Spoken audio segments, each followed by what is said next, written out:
50 પહોંચ્યો ત્યારે મારી પાટી ભરાઈ ગઈ, પછી હું આગળ લખી શક્યો. પછી મેં ઉલટા ક્રમમાં લખવાની શરૂઆત કરી. 51 52 53 54 ઉલટા ક્રમમાં મેં 100 સુધી પહોંચ્યો. પછી મેં જોયું તો આવી 50 જોડ બને છે, 50 પેર બને છે. એટલું નહીં, આ બધી પેર જે બને છે ને એ બધી પેરનો સરવાળો કરીએ તો બધી પેરનો સરવાળો 101 થાય.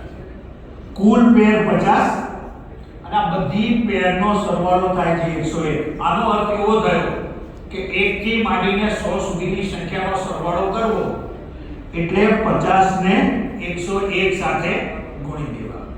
હવે 101 સાથે કેમ ગુણવાય તો બધાને ખબર છે કે બે વખત આપણે લખી દેવાના. 50 50 છે, બે વખત લખી દેવાના છે.